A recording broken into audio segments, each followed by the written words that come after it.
Recent sitcom, a young couple was living together, and the man decided he wanted them to get married. They'd been living together for a while, and he was ready for marriage. The girl wasn't quite so keen on it. She said this to him: I don't need a piece of paper to prove my love for you. I already love you. In fact, just going through that wedding ceremony would only complicate things. Now, why would she say that? I think she might say that because she buys the American view of love, that love is simply about feelings. And that I love you now, I feel the right things for you. The key word here is now. And it would complicate things if we were to add this piece of paper, this marriage license to this. Now, how would it complicate things? It would complicate things because it would cut off your options. It would say it's not just about feelings, it's also about an obligation, it's about a duty, it's about a commitment that you make to each other. And so, yes, it would complicate things in the sense that my options are no longer open if these feelings, which love is based on, ever fade. In fact, even sometimes in the ceremony today, we've changed the words. Where the vows for hundreds of years have said, till death do us part. Now we have people saying, just a very small tweak, but an incredible difference, till love's death do us part. Why? Because we have this conflict going on in our mind. Go to the screen then with me of this conflict between duty and desire. All right? We have a conflict going on between those two things. We think that they don't go together. That's what that lady was saying when she said, if we got this piece of paper, it's just going to complicate things. You know, in ancient cultures, many ancient cultures, marriage was just about a sense of duty. You didn't get to pick who you married. You were just assigned that person.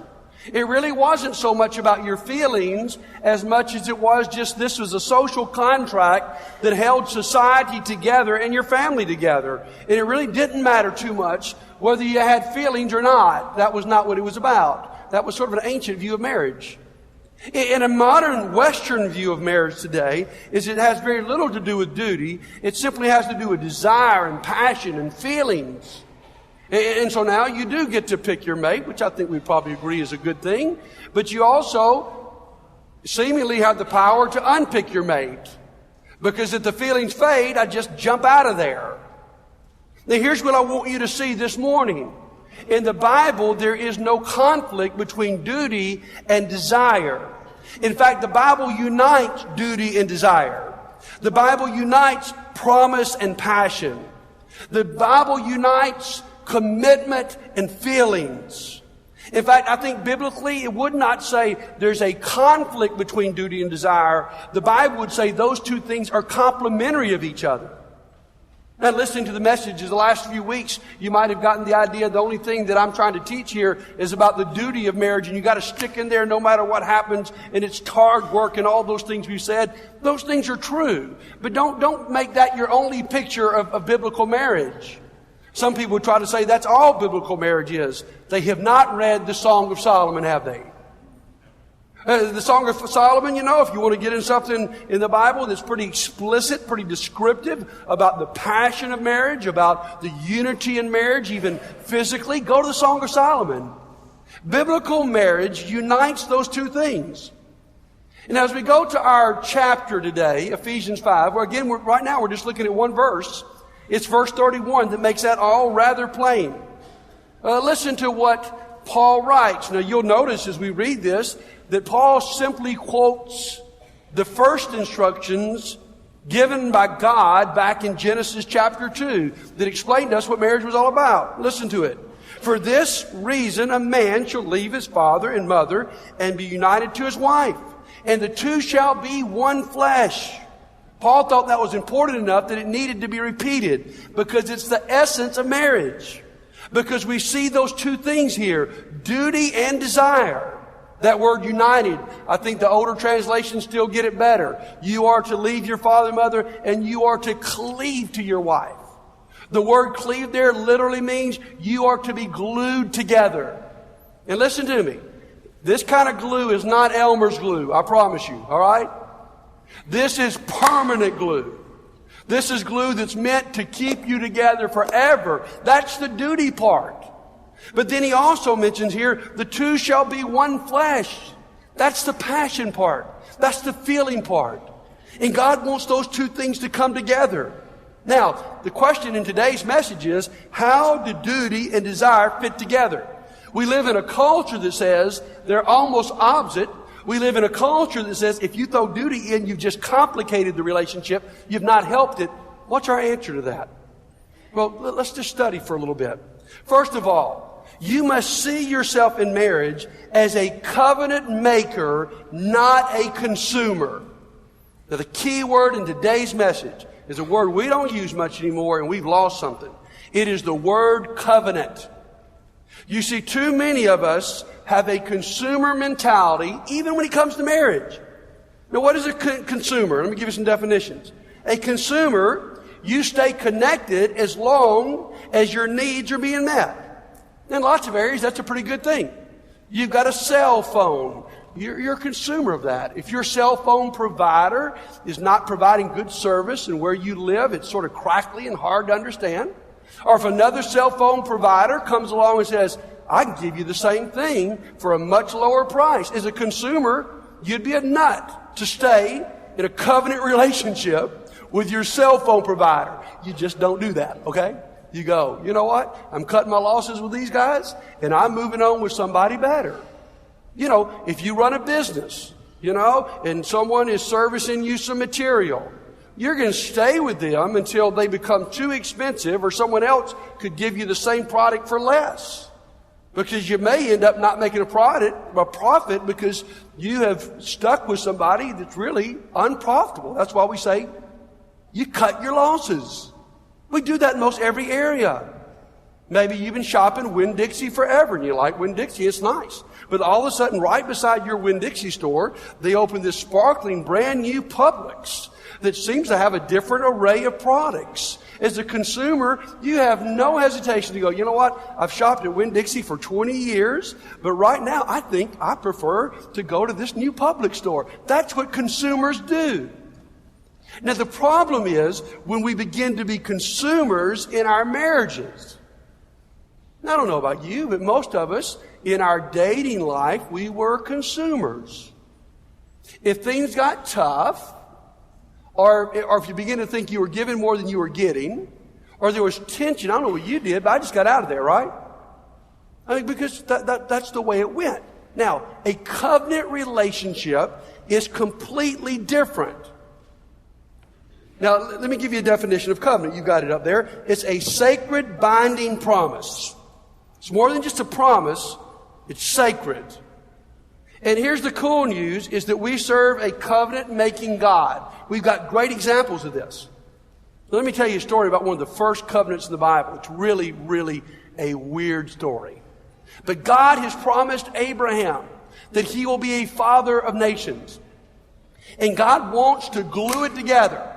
He wants to submit it into a covenant where he said to Abraham, Abraham, I'm going to keep my part whether you do or not. You may turn out to be a liar, which you did at times. You may turn out to not always be the greatest guy in the world, but I'm making a covenant with you. How did God do this? God took these animals, okay? He takes a goat, a ram, a dove, and a pigeon, and kills them, splits them in half, and puts them split in half down this trail, okay? And then the Bible says a torch. This torch represents God making his covenant. The torch passes between the dead halves of these animals. You say, that is weird. That's a covenant. What is God saying? Is God makes this death march. What God is saying is, if I don't keep my covenant, I deserve to die. That's what he's saying. That's why a covenant is so binding. Because it is more than just a promise. It's a sacred promise. Now, this idea is almost foreign to us. We don't know much about covenant making because we are much more consumers who think in almost every area of my life, I've always got the option to jump out. If something better's down the road, I'll go there. Maybe the only area that we still have a strong sense of covenant, I think, in our culture today is the parent-child relationship. That there's still a great social stigma if you have a child and because your child is messing up your schedule or causing you discomfort, and you would say, you know what? I'm leaving this child. I'm going to abandon this child. Somebody else can have this child. They're waking me up all during the night. So far, man, first couple of years, they ain't giving me nothing. You know what I mean? All they want me to do is feed them and change them, and it's just an absolute hassle, man, and I can't do the things I used to do, you know. We have an incredible social stigma if someone were to walk away from that. And there ought to be. And I think that's probably one of the few examples left where we still understand covenant relationships. You don't just walk away because the relationship is hard or unrewarding. But in marriage, we've moved away from the idea of covenant to consumer. We tend to believe it justifies me if my mate is not meeting my needs that I move on. Or we say, you know what, I've just not been happy in this relationship. Okay, I can move on. That's not the idea of covenant. Now let's talk specifically about the marriage covenant and why it is such a powerful covenant. The marriage covenant is by all covenants the most powerful because it is vertical and horizontal. Okay? It's a covenant between two people, and it's a covenant between two people and God. Listen to a couple passages. Proverbs chapter 2, verse 17. He says, you have ignored the covenant you made before God. The marriage covenant is so binding because it is a covenant with God. And then Malachi chapter 2, he says, this is your partner, the wife of your marriage covenant. When you make a marriage vow, it's before God and it's with somebody else.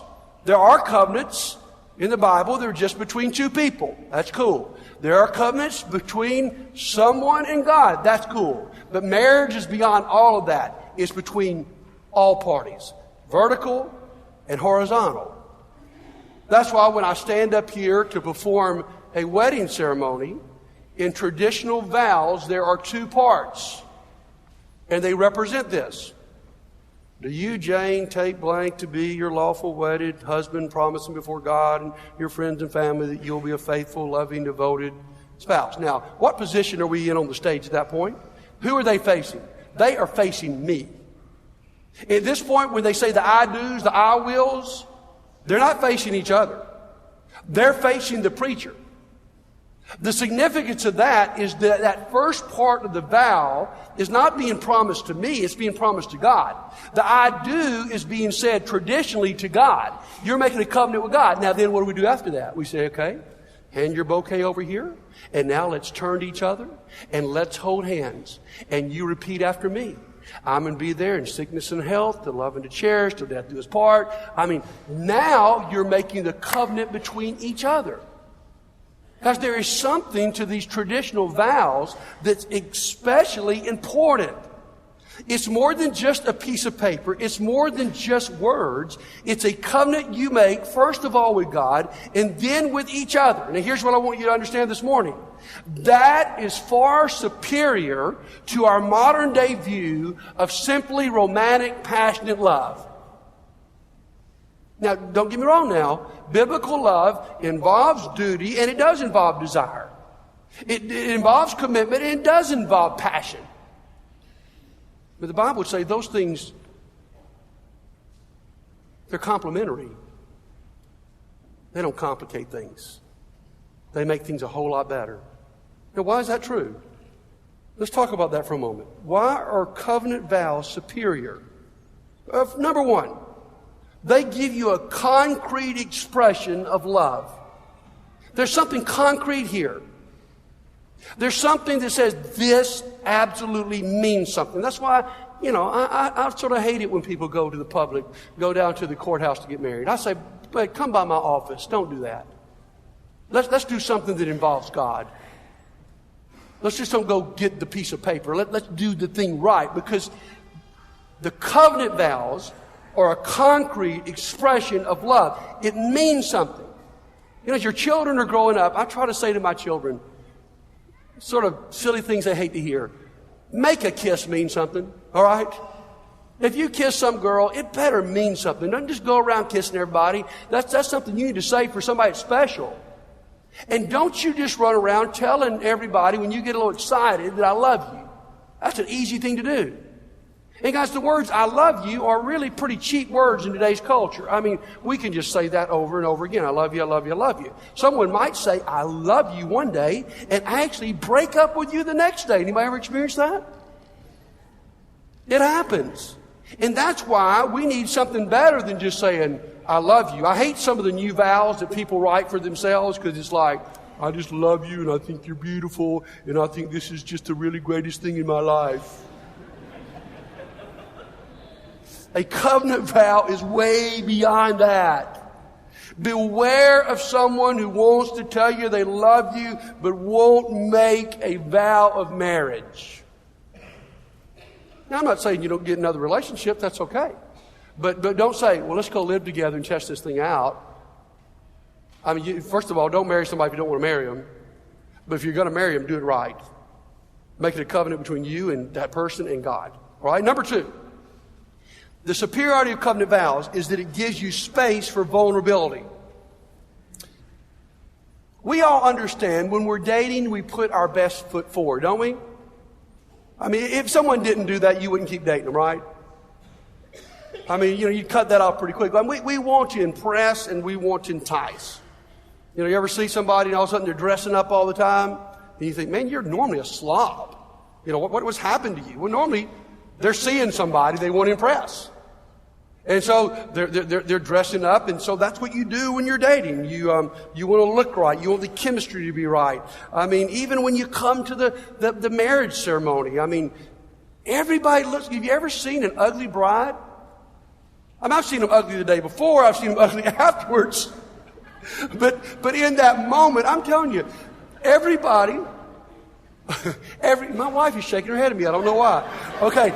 Everybody looks good in that moment. And that's what you do through all of that.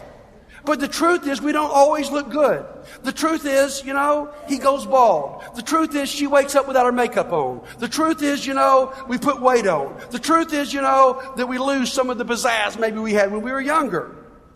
And that's why a covenant vow is so important. Because it gives you space for vulnerability. Where in dating, you pretty much covered up the worst. When you get married, you are literally, physically, and emotionally naked in front of each other. And there's no longer that place to impress. You can't keep covering up. As hard as you may try, it's going to come out. They're going to see the worst in you. Now here's the cool thing about covenant vows. It gives you the space and the security to work through that. And it really leads you to real passion and intimacy. Because real passion is it's not the image of the, you know who you marry? Let's just be real honest. You marry an image. You marry of who they want you to think they are and who you would want to think they are. That's just the truth, all right? Real love is when you're in that relationship and you're vulnerable. You don't know how to get close to somebody, whether it's in marriage or in friendship or in church. You know how people get close? They get close by being vulnerable. They get close by sharing a little bit about the truth of themselves, and you still accept it. And then they open the door a little bit wider, and they tell you a little bit more about their past, and you still love them. And they start opening their door up, and before long, the people you're close to, if you don't have any good friends, this is how you do it. You've told things to. They know the worst about you. And guys, that's the beauty of covenant marriage, is there's this person who's married to you, and because of the covenant vows, there is the space to allow those things to come out, not being worried that they're going to leave the next day. That brings me to number 3. It gives us time for growth. Covenant vows keep you from running away too soon. And Stephanie and I went to a marriage counselor in Pensacola. I'll never forget him saying this. We were early in our marriage, and it was not encouraging words at the time. But he said to us, he said, most marriages don't really get good until about 7 or 8 years. That's what statistics say. Now, for some of you, you're thinking, what happened? I passed that. But here's what I see. I see so many couples, they miss the good part. Because our culture says you're 5 years in and we're still rubbing each other the wrong way, and it's still tense and we can't agree. And you're 5 years in and the culture says, man, it ain't never going to work. And they miss working to when it's really good. And that's, guys, why the divorce rate's so high out there. Because we don't have this idea of covenant any longer.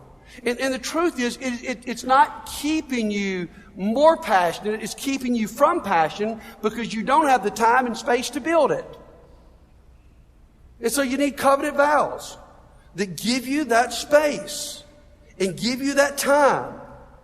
I mean, if I were to ask people to raise their hands right now and ask you, if you had not been a Christian and made covenant vows, how many of you would not be married today? How many of you raise your hand? Yeah, go on, Brother John. How many would raise your hand? Please, you're giving me some comfort. Please keep raising your hand, all right? I know Stephanie and I would say, if there had not been that sacred covenant there through those first early tough years, man, we'd have ran.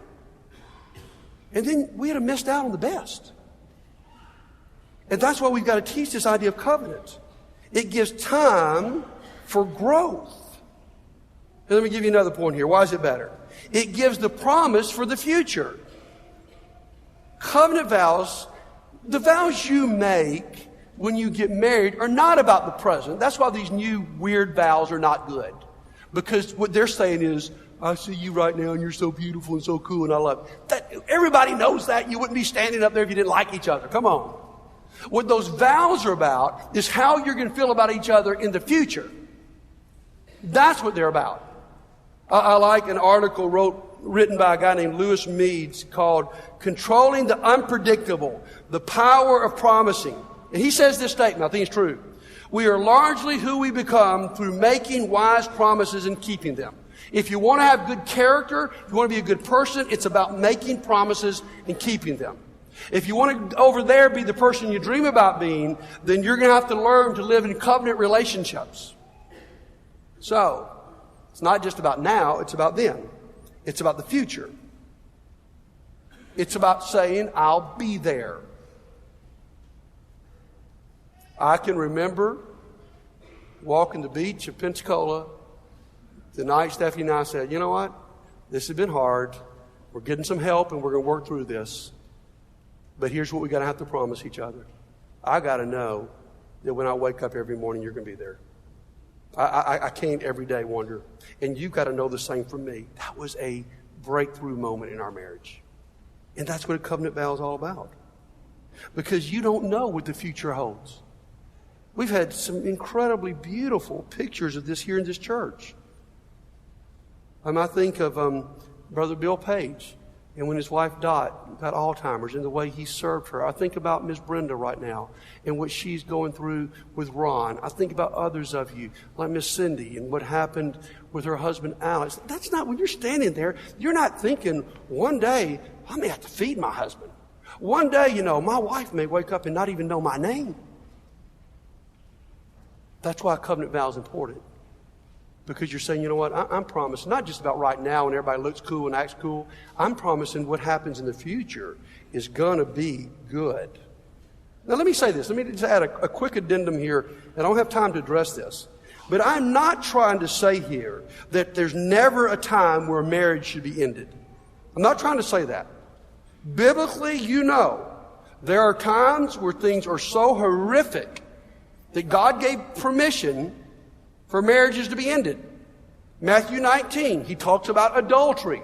Doesn't say it has to happen, but there's permission there. And the word adultery there, if you read the really old translations, is accurately translated, it's breaking a covenant. There are points where someone so incredibly breaks the covenant that marriage is broken. Sometimes it's not even by your choice. 1 Corinthians chapter 7, Paul says desertion gives you a reason to break the covenant. If someone just deserts you and leaves you, Paul says you're no longer bound. So don't mistake what I'm saying here is there are no exceptions. But what I am saying here, guys, is we have made far too many flimsy exceptions that keep people from real passionate covenant love because they just don't stick it out long enough. They don't give the space, they don't give the time, they don't make the promise of the future. I like what Timothy Keller said, who wrote the book that I'm basing so much of what I'm saying on. He said this, he said, my wife has lived with at least 5 different men since we were wed. And each of the 5 has been me. You really, in that moment, don't know. But that's the beauty of covenant love. You work through that. And that brings us to number 5. Here's the deal. It's the foundation for profound passion. Duty and desire are not the opposite. Love and law do not fight each other. They go hand in hand. And what God is saying is whether it's the piece of paper or you're stomping on a piece of glass or you're jumping a broomstick or you're making public sacred vows, there's something about that commitment, about that promise, about that covenant that leads you to the greatest passion in life. You see, what the world wants to tell you is if you get married and you stick with it, you're going to kill your passion. What God would want to tell you today is if you're willing to get in there and work at it and stay even when you've seen the worst of each other, your passion will be much greater than anybody else around you. Doesn't take away from it, it adds to it. There's a great article about a woman named Wendy Plump. And she describes her marriage and how she ended her marriage. She had an affair and she talks about the thrill of the forbiddenness. She talked about, the newness. She talked about the ego rush of meeting someone who charms you and falls in love with you and the thrill of the illicit affair. Then she says after she had an affair, eventually her husband had an affair, and the marriage was over. But she writes in the middle of these affairs, her parents celebrated their 50th wedding anniversary. And she writes this, they have their marriage of 50 years behind them, and it's a monument of success. A few weeks of illicit passion cannot hold a candle to what my parents have. And then she writes, if you were 75, which would you rather have? Years of steady, if occasionally strained devotion, or something that looks much more like the Iraqi city of Fallujah, cratered with spent artillery? What's she saying? Guys, you compare the affairs that she had and her husband had and all the excitement of that moment. What she's saying is that doesn't compare to somebody who stays married for 50 years. In fact, what she says is, though that may look thrilling in the beginning, in the long run, it's going to look like Fallujah. That's why when people come to me so flippantly talking about ending their marriage and they got children and all, I'm like, my goodness, I'm not even talking about Bible right now. Do you know what's going to happen? I mean, I've seen some great marriages, at least at one point in this church, that have been dissolved. You can name them. And I'm watching now their children in college and beyond college, and they don't love God. They don't have a foundation, and everything's messed up. Do we really think we can pull this off and there not be ramifications and damage? I mean, when you permanently glue something, oh yeah, there are reasons to take it apart. But when you permanently glue something and you eventually have to take it apart, do you realize the damage that happens to both surfaces? And then you add children to that and the additional damage? Because the excitement of the moment does not outweigh the passion of commitment. In fact, let me put it this way as we draw to a close. There is nothing more truly passionate than being fully known and fully loved. The world may say it's the mystery of the person you really don't know. It's the mystery of the person who's not seen the worst in you, you've not seen the worst in her. But God would say there's nothing more truly passionate than being fully known and fully loved. That's real love. When that person, despite the fact they've seen the worst in you, and you've seen the worst in them, you still say, you know what? I have a covenant with you. And on the basis of that, we're going to build a love that's going to last and that is far more beautiful. Someone once said, is there anything more beautiful than you, love? And someone else answered, yes, old love. Absolutely. So, let me give you some practical application today. Practical application. How do you bring duty and desire together? They're not fighting each other. There's not a conflict. They go together. Here's the way you do this practically. You act yourself into a better way of feeling. If your marriage is strained, what you must do is act yourself into feeling better. You see, what our culture says is, if I don't feel it, I can't give it. Buddy, you're asking me today, when I don't feel in love with this person, to serve them? When this person is repulsive to me, for me to go to bed with them? I'm not asking you to do that. God's asking you to do that. You see, our culture says your feelings lead to your actions. Guys, how about your feelings? I don't know about yours, but mine, in every area of my life, they go sort of up and down, man. If you based your work life, your spiritual life, your marriage on feelings, you're in trouble in every one of those areas. So it's not your feelings that should lead to your actions. The better attack when things are not right is that your actions can lead to your feelings. And so you act yourself into a better way of feeling. And so that's my challenge for you today. Maybe things aren't the way. Your feelings will line up with your actions if you'll consistently serve that person. It's hard to love someone, serve someone, compliment someone, and at the same time resent them. So today, can I ask you to do something? In a few minutes, if those couples want to go ahead and get up, we're going to have couples in the back to pray with you. Now, I'm afraid some of you think, man, if I walk back there, I'm saying my marriage is in trouble. No, what you're saying is, I'm going to take an action. I'm not just going to come hear this sermon and walk out of here and be the same. I'm grabbing my spouse by the hand right now, and we're going to pray.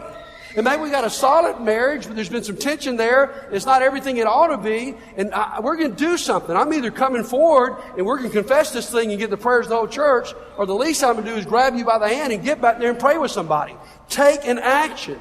If you just sit here and tell me amen, and buddy, I appreciate that sermon, and you don't take any action, I hate to tell you, the message is worthless. So why do you need a piece of paper?